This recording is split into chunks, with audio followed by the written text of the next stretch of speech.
Radio Publique Africaine.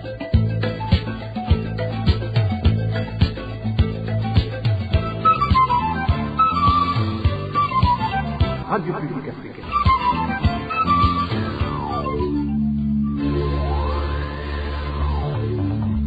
Ni umwanya w'amakuru mu Kirundi. Mukaba muyashikirizwa na Digne Karondo. Iteka ni gwali mwebwe mwese mwahisemwo Radio RPA ijije abanyagihugu turi ku munsi wa kane kirigije 43 ndamukiza mu mwaka wa 2026 kaze muri no makuru twabateguriye ariko munyemerere ndayahere ku nkuru zikurikira. Ugutahuka ni impunzi z'abanyekongo mu mikambi ya Busuma muri komine Ruyigi uyu munsi byatanguye ari impunzi zigera ku majana 5 arizo zatahukanywe ni mu gihe mu gihugu ca Tanzania naho abagabo bari mu mpunzi bari bajanywe n'igipolisi bagarukanye mu miryango yabo banategekwa kwiyandikisha gutaha. Nkuko mumenyereye ku minsi yose ya kane twashize ikiganiro ako hambere uyu munsi tubabwiye ngere mu gigo wo kwarama wasozerwa no gusohora umwana mukanya ni muri mwimwe ukwayo. Nongeye kubaramutsa duhere amakuru mu gisata c'impunzi abarundi bahungiye mu gihugu ca Tanzania bagizwe n'abagabo bo mu ikambi ya Nduta bari baragarutse n'igipolisi FFU nije ryo munsi wa kabiri bajanywe ahantu hatazwi bagarukanywe mu ikambi kuri uyu wa kane. Isoko ryacu muri iyo kambi imenyesha ko bazanye n'imodoka z'igipolisi zishika kuri 3 kandi bagarukanye babicayeko imbere yuko begera imiryango yabo iraho impunzi zegeranijwe muri departure bategetse ko babanza kwiyandikisha hama bagasinya ko batahukanwa mu Burundi. Abo bagabo igihe bahagarikwa niboroheye kuko igipolisi cy'abajyamika hasi bagakubitwa bamwe mbere bari bambitswe amapingu. Aho muri iyo kambi ya Nduta n'ubu nta mpunzi icaruka bose bategekwa kwiyandikisha kugira batahukanwe ku nguvu. Tukivuga ivy'impunzi kandi bimaze iminsi bikorwa n'impunzi z'abarundi muri Tanzania hagamije kuzitahukana mu Burundi ku nguvu birateye impungenge ishire hamwe y'ugwaruka rwo bakristo riharanira ukunywana no kugwanya ubukene mu Burundi. Nitangazo ryasohoye kuri uwo munsi rigaruka no ku mabi impunzi z'abarundi ziriko zirakorerwa. Iryo shire hamwe risaba Tanzania guhagarika ikorwa iri kirakora vyerekana ko ubwaryo kicuditse n'ubutegetsi bw'u Burundi buri nyuma y'ihunga ryabo. Eloge Divin Remesha Ishiramwe ry'ugwaruka bw'abakristo riharanira ukunywana kw'abarundi amwe no kugwanya ubukene mu Burundi AJCRP mu mfunyafunyo y'igifaransa rivuga ko ritewe ubwoba n'ibiriko biraba ku mpunzi z'abarundi ziba muri Tanzania nk'uko ryabishikirije mu itangazo ryasohoye kuri 2023 ndamukiza. Iryo shiramwe ryemeza ko impunzi z'abarundi ziba muri Tanzania zikoregwa amabatandukanye aho nyanga agateka kazo. Hano AJCRP riravuga nk'iterabwoba rikoregwa impunzi mu mihana iwabo rimwe na rimwe mu masaha y'ijoro hamwe no gukubagurwa gukorerwa impunzi yaba abagabo abakenyezi eka n'abana. Mu yandi mabi AJCRP ivuga harimwo ugukubitwa hamwe n'ayashingiye ku gitsina nko gushurashuza ku nguvu abakenyezi n'abigeme b'impunzi. Iryo shiramwe riravuga kandi itandukanya ku nguvu y'abavyeyi n'abana babo be no gusambura inzu impunzi zibamwo. Kubw'iryo shiramwe hejuru y'ivyo bikorerwa impunzi z'abarundi haribonekeza uruhara rw'abategetsi ba Tanzania bihisha inyuma y'imigenderanire mu vy'umutekano na leta y'u Burundi. Iryo hohoterwa rikorerwa impunzi z'abarundi muri Tanzania AJCRP imenyesha ko rihonyanga amasezerano mpuzamakungu na Tanzania yateye ko igikumu mu 1951 avuga ku gukingira impunzi. Iryo shiramwe rikaba ryibutsa ko ayo masezerano atomora ko bibujijwe kwirukana impunzi kandi ko zibwirizwa gukingirwa mu gateka kazo kose. Ari nako ritera ivyatsi ibiriko birakogwa n'igihugu ca Tanzania rinayisaba kubihagarika vuba ikongera igahagarika imigenderanire na leta y'u Burundi igamije kwirukana impunzi. Mu itangazo ryayo ishiramwe AJCRP ihamagara ishiramwe mpuzamakungu ICR kuva mu gacerere kurungika umugwi urabe biriko biraba ku rubuga hamwe no gutegekanya ukurondera uko impunzi zigeramiwe zojanwa kuba handi. Iryo shiramwe ry'ugwaruka rw'abakristo riharanira ukunywana kw'abarundi hamwe no kugwanya ubukene mu Burundi rihamagarira kandi amakungu ibimenyesha makuru hamwe n'abaharanira agateka kazina muntu gukora ibishoboka byose bigwanya ibiriko birashikira impunzi z'abarundi rigafata ko kuguma mu gacerere bisa no kubishigikira. Eloge Divin Remesha urakoze. Inkuru ya nyuma mujanye n'impunzi uyu munsi impunzi 500 z'abakongomani bo mu ikambi ya Busuma yo mu ntara ya Buhumuza nibo batahukanwe kuri wa kane n'ishirahamwe HCR rifatikanije n'igihugu cy'u Burundi na Republika y'Intwaro Rusangi ya Kongo. Izo mpunzi zikaba zatumenyesheje ko ziryohewe kuko bari babayeho mu buzima butoroshe mu ikambi ya Busuma. Bakaja Miburo aratubwira uko byari byifashe.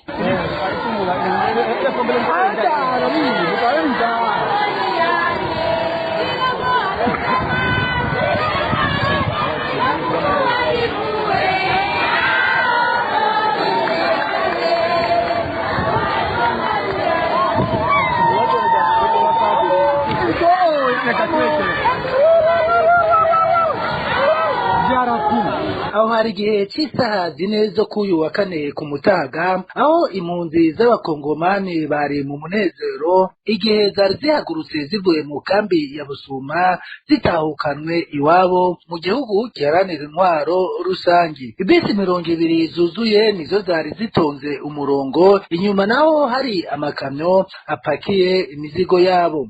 Uyu yari mu batahutse twavuganye, yatubwiye yuko banezerewe cyane kubona batahutse ngo kuko bari babayeho nabi mu kambi ya Busuma.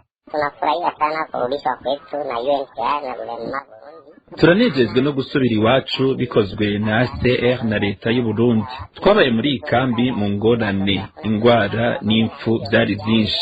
Twarababaye cyane, abana ntibiga, naho twaciye muri izo ngorane. Uno munsi dufite umunezero udasanzwe twebwe impunzi zo mu ikambi ya Busuma iri mu Burundi. HCR yafashe ingingo yo kudutahukana iwacu. Uyu avuga ko bopfuma baja gupfira mu gihugu cabo hagupfira mu Burundi. Anamenyesha kandi yuko bahora bafashwe nabi cyane, harimo n'imisore y'imbonerakure.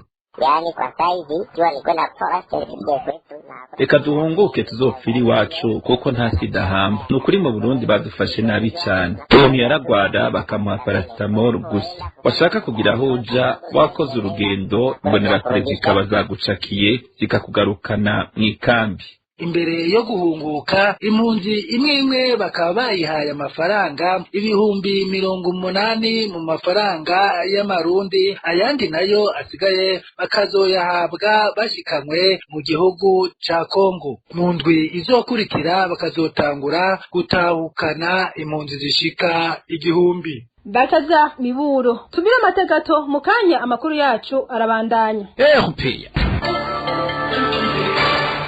Mu kiringo cy'imisi 15 abana babiri batarakwiza imyaka 18 baratwawe n'imivo y'amazi ava ku mazu amanukana umuserege uca muri quartier Bitanga muri commune Ngozi. Abajeje intwaro ku nzego zo hasi basaba bakurikiye gufata ingingo zo gukinga mwene izo mpanuka. Emmanuel Ndayishimiye Nido. Umwana wa mbere afise imyaka 9 yatwawe n'amazi y'imvura ku wa kane w'indwi heze. Kuva ico gihe gushika ubu ikiziga ntikiratogwa nk'uko bimenyeshwa n'umukuru w'agacimbiri kari ku mutumba Bitanga muri zone na komine Ngozi. Undi umwana agira kabiri akaba yatwawe n'amazi mu ntango z'ukwezi kwa kane uyu mwaka. Uyo wewe ikiziga caratowe nk'uko bimenyeshwa n'abatware ku nzego zo hasi. Abavyeyi babo bana bavuga ko bahekuwe n'amazi y'imvura, ariko kandi bagata umwikomo ku bategetsi bubatse imiserege imanukana amazi, ariko ntibashiremwo utuyungiro two gutangira abantu canke ibintu biba vyatwawe n'imivu. Abategetsi muri quartier Bitanga bavuga ko batazi icegeranyo ku nzego zo hejuru barindiriye ikizokogwa. Musitanteri wa komine Ngozi Dominique Ndikujyayo akabahimiriza abanyagihugu kwima ibinogo bijamwo amazi ava ku mazu. Muri komine Ngozi hakaba hari ibibomoka birenga 5 vyama vyateye amasanganya hagatwagwa ibintu n'abantu.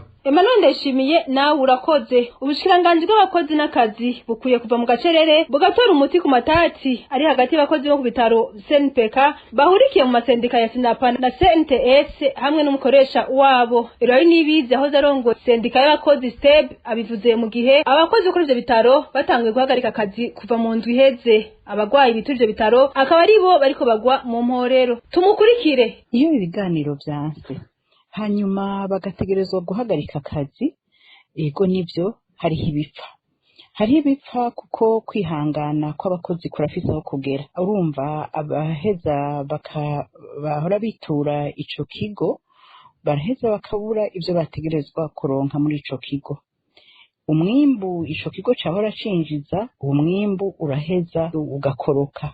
Uruhombo rurahari rurahari ku bakozi, rurahari ku bakoresha, ari naco gituma umuntu aheza agahanura yuko iyo hari amatati abakoresha bategerezwa kuyakurikira n'ingoga ayo matati ntaje kure, cane cane n'imbere yuko haba amatati nuko nk'amategeko akora ku nyungu z'abakozi akongera agakora ku nyungu z'akazi, ko ayo mategeko atokwigera akogwa abaserukira abakozi atariho bari, ibiganiro bitabanje kuba hagati y'abaserukira sendika n'abaserukira umukoresha. Aho rero baba bahejeje guteganya kwirinda amatati kugira ngo akazi ntikajemwo amatati, ayo matati ahava agateranya iyo migwi ibiri, hanyuma umwimbu ugahomba n'abakozi bagahomba. Ico twohanura rero nuko ubushikiranganji bujejwe abakozi n'akazi bwoheza bugahanura abakoresha, bukongera bukayaga n'umugwi ujejwe ibiganiro, kuko ubushikiranganji bujejwe abakozi n'akazi burafisemwo ububaserukira, bagaheza bakayaga n'abaserukira ubundi bushikiranganji kugira ngo babihanize mubuzi ntigere haba amatati ashikaho abakozi bahagarika akazi, canke ntihaba amatati ashikaho abakozi bacika intege, kuko hariho n'ibisata bitari bike abakozi batagifise uburenganzira bwo guhagarika akazi, canke bo nyene batashoboye kwiringaniza kwitunganya mu masendika.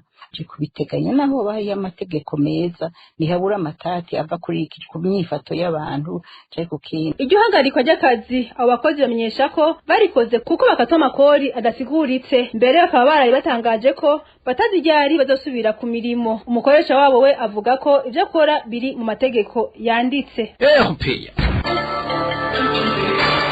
Inzoga zikaze cyane ziragisije muri kino gihe muri zone Muyange, komine Nyanza, intara ya Burunga. Abanyagihugu babo bakavuga ko iruhande yuko zigira ingaruka ku magara bazihereza, ziranahungabanya umutekano mu kibano. Ido nido na David Claude mbana nayo. Izo nzoga zitemewe n'amategeko zigisibije ku mitumba itandukanye igize zone Muyange aho muri komine Nyanza, zikunze kuba zitekeye mu macupa ya plastike.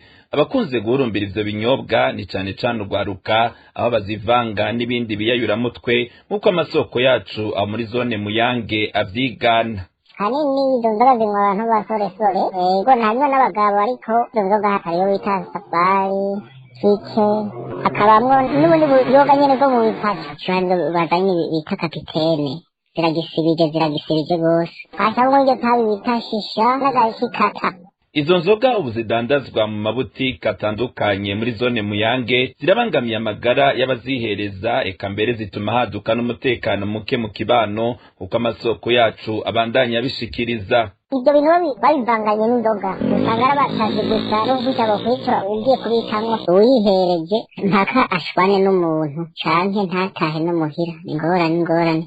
Abanyagihugu baho muri zone Muyange basaba abajejwe intwaro gufata ingingo zibereye kugira izo nzoga zive ku isoko. Eka nizo nzoga cyane za kigandu usiri izindi bita kapitene, ibigo biyoga bikaze bitagira kunagire. Twifuza ko abajejwe intwaro gukurikirana bakabihagarika kugira ngo umutekano ubandanye mu banyagihugu. Tubibutse ko imisore iheruka kugandagura umwana mwigeme ibanje kumushurashuza aho muri zone Muyange yari yihereje izo nzoga. Abanyagihugu muri kino gihe bakabazwa no kubona atanga ingo zibereye zirafatwa n'inzego zibijejwe kugira izo nzoga zituzwe. Kubijanye n'izo nzoga ziri mu mwambiro urengeje kugira ntizibandanye zisinzigaza amagara y'abantu, nuko ibiciro vyazo vyoduzwa abazihereza bakanywa nke. Urongoye ikigo cy'igihugu kijeje kugenzura ubuziranenge BBN yabishije mu kiganiro kumenyesha makuru kuri uyu wa gatatu. Samuel Ndayiragije amenyesha kandi ko ivyo binyobwa abenshi bavyihereza ataco bashize mu nda. Kuri kire Samuel Ndayiragije arongoye ikigo BBN. Inzoga zo ngahi wacu izishasho nico gituma bahora bazihurumbira abato bato kuko zitaba zimba. Kenshi bazinywa biri ubusa cyangwa yariye ikimanyu cy'umwumbati, ikimanyu cy'ikigori. Nukuduza ibiciro by'izo nzoga byose bihagaze cyane ku giciro gitoya cyane. Inzoga zitegerezwa kuzimba, zinyobwe n'ababishoboye canke banywe nke, kuko ndabona n'igihe zo kwegera ibiciro by'inzoga zo mu karere nukuri nibaza ko hari abo mu gacupa kamwe bagaca bataha.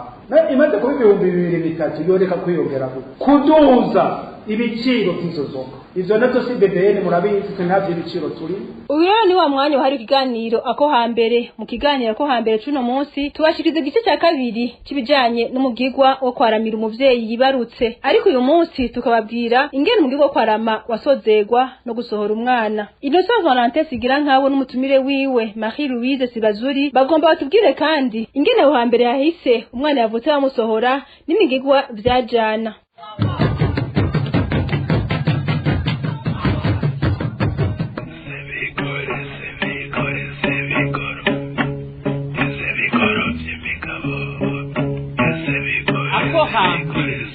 Ikiganiro ca kahise amayagwa n'imigigwa n'imigenzo y'ikirundi.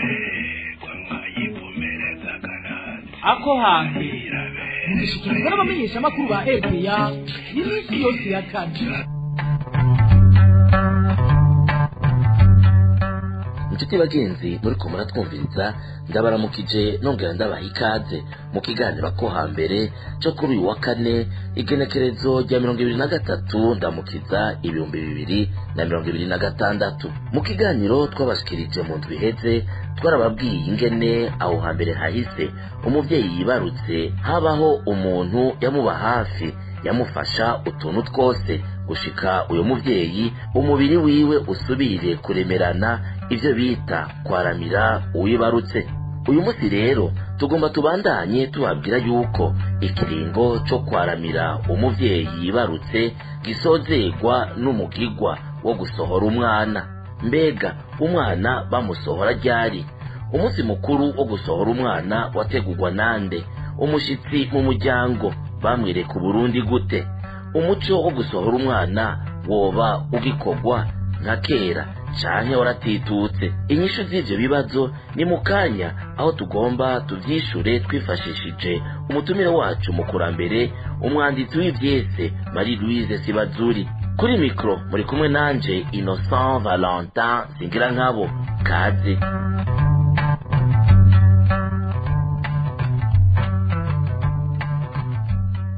Ndasubiye kubaha ikaze. Icyo mwomenya nuko umugigwa wo gusohora umwana utakogwa cyo kimwe mu ntara zose bivanye n'imico yo mu ntara iyi canke iriya, ariko ibintu bibiri bikomeye bose baba basangiye ni uguhekereza umwana nyina no kwita izina ikibondo cavutse.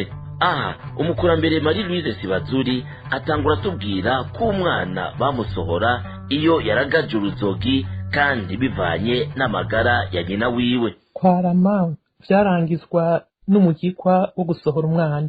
Igihe cyo gusohorera ko umuvyeyi n'umwana cavana n'ingene amagara yiwe n'ay'umwana yifashe. Umuvyeyi yibarutse yarushe cane canke barinze kumukora, imisi yo kumwaramira yaba myinshi gusumba kugira barindire ko asubira kuremerana. Ni nk'iyo yavyaye akavyara nk'umwana atageze, naho nyene ntibasohora uwo mwana ngo bamwereke abantu atarafadika. Mugabo ari umuvyeyi yibarutse neza akaba atankurikiza imbi zahabaye, bamusohora inyuma y'indwi imwe canke zibiri. Baraba ko umwana yamaze kuragaza uruzogi ko nyina ashobora kumuheka agasubira ku mirimo.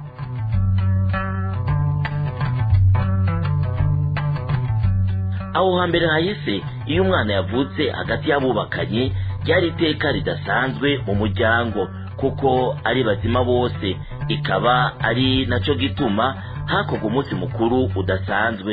Umunsi wo gusohora umwana aba n'umunsi mukuru ukomeye ku muvyeyi wiwe, kuri nyina wiwe, eka mbere ku muryango wose.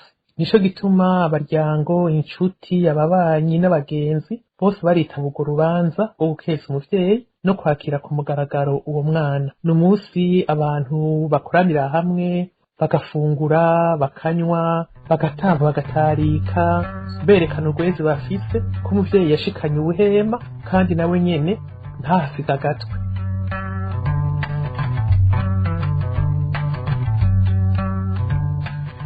Naho umunsi mukuru wategurwa na serugo, abiwabo y'umugore nabo nyene bari bafise uruhara rudasanzwe kuko aribo bari bajejwe kubagemurira imfungurwa zizofasha umuvyeyi w'umwana kuzana amaberebere nk'uko Marie Louise Sibazuri avyigana. Uwo munsi utegurwa na serugo kuko n'ubundi waberiwe, ariko ntiyawutegura wenyene. umuryango wiwe wose baramuba hafi bakamuterera inzoga bakamufasha kuringaniza ikibanza eka byose bakamuba hafi muri byose yaranabwira hakiri kare abiwabo n'umugore wiwe kuko nabo nyene urwo rubanza baragwitaba rwari urwabo baza bagemuye inzoga ibiribwa bibisi bakazana cane cane mbere n'ifu y'ubumera canke y'uburo ngo bazoze baraguma bengera umuvyeyi duke duke ntabura amaberebere.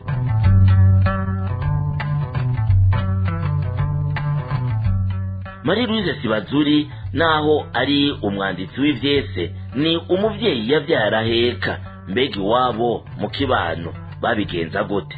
Jewe ivyo nakuze mbona uwo mugirwa bawukora uko gukurikira hamwe abantu bamaze gukorana bose baravuga ijambo umushinga nta akavuga ijambo akavuga serugo ko bumvise ko hari umushitsi yaje amugendera kandi ko atari umushitsi wiwe gusa ari umushitsi yagendeye umuryango wose ko rero bumvise ko ari umushitsi asaba indaro ndende ko kubw'ivyo ko atari uwurara ngo buca agende bashaka yuko bamubereka kugira bose bamenye ko ari uwaho ikibazo bamwinube bagaca bagenda rero bakatora Rutaro abavyeyi kenshi vyashobora kugirwa na nyina w'umukobwa nanabukwe ataba hari bakaba abavyeyi kuze mu muryango bakazana Rutaro bakarujyanukako urwo ruyoya bakaruvana mu nzu bavuza impundu abantu bose bakayikiriza bamaze kumushikana hanze imbere y'abantu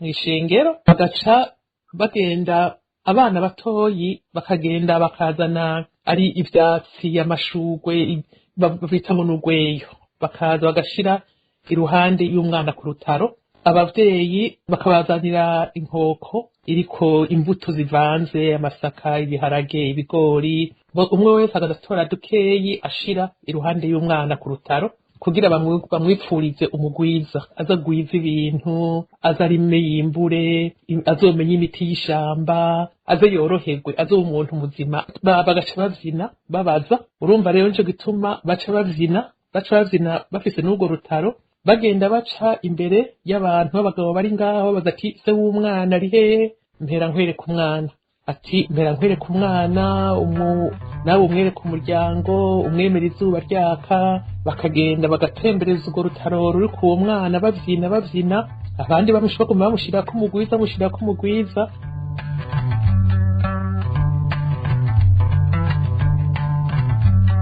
muri uwo munsi mukuru udasanzwe mu muryango serugo niwe yita izina ikibondo gishasha cavutse mu muryango ni nawe kandi yamwereka Uburundi nk'uko Marie Louise Sibazuri abitwiganira.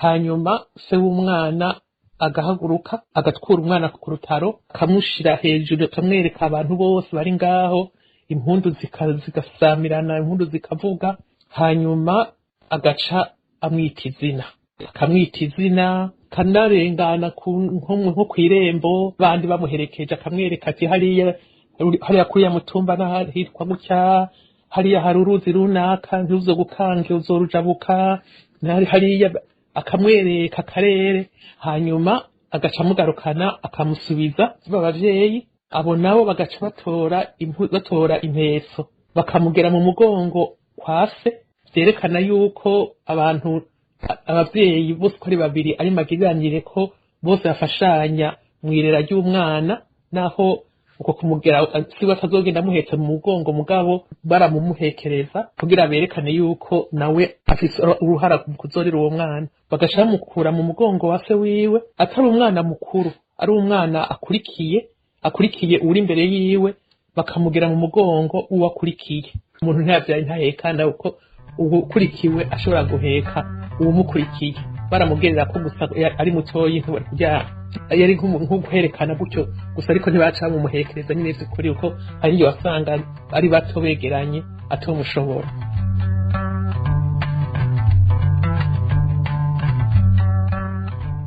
gutera igitoke ku ruzogi rw'umwana mushasha yavutse mu muryango naho abubu batakibikora aho hambere hahise byari bifise agaciro kadasanzwe kuko byari bifise insiguro y'umugisha mu muryango no kugwiza umwimbu. Hanyuma rero hejuru ivyo bagaca bamuhekereza nyina wiwe bakavuza impundu n'abo bavyeyi bamuherekeje bakaja hepfo y'urugo n'isuka batera ndari bigori cari biharage hanyuma bakamwahira n'amababi amwamwe nko kwerekana yuko bamusabiye umugisha ku miti y'ishamba kugira umwana wiwe ntiyaramuka agwaye imiti yose azomwahira izomuvure. Ivyo biheze rero Serugo yaragenda kinogo agashiramwo rwa ruzogi rw'umwana bagaca baterako igitoke. Iyo ngundu ibitoke vyose vyamako naho yaba yaramaze gukura uwo mwana yarakuze naho ari umukobwa yaragiye mu kurongorwa mu Burundi iyo ngundu y'igitoke yaguma ari gwiwe n'ibitoke vyose vyamye ko vyaba ari ivyiwe. Ivyo rero babihejeje bagaca inzoga hanyuma bakabaha ivyo kurya bagasangira.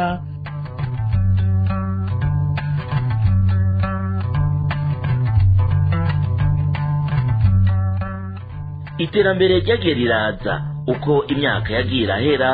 Ubukene mu muryango ni bimwe mu byatumye umugigwa wo gusohora umwana yavutse ugenda uratituka. Inshuti bagenzi mwariko muratwumviriza mwumvise ingene umugigwa wo gusohora umwana wakogwa aho hambere hahise, ingene bamwereka Uburundi no kumwita izina. Ndabashimiye ko mwaduteze yompi muri benshi, ntibagiye no gushimira umutumire wacu umukurambere akaba kandi n'umwanditsi w'ivyese Marie Louise Sibazuri we yemeye kuduha ikiganiro. Ningaha tugarukirije ikiganiro ako hambere cyo kuri uyu wa 2023 ndamukiza 2026. Kuri mikro mwari kumwe nanje Innocent Valentin Singira nkabo naho ubutaha. Cyari ikiganiro ako hambere, imigenzo amayagwa n'imigigo yabo hambere tubiragaragara. Ako hambere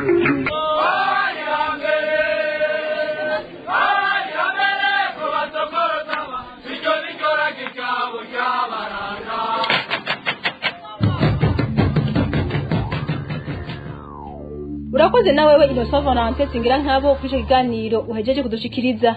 Nino nganje nsozera no makuru mwakoze kudutega yompi bakozi bagenzanje umwe wese kuco yaterereye kugira ngo ano makuru aboneke. Dinye Karondo nari kuri mikro ndabateze ndayifuza amahoro y'Imana mu banyi no mu vyanyu naho butaha.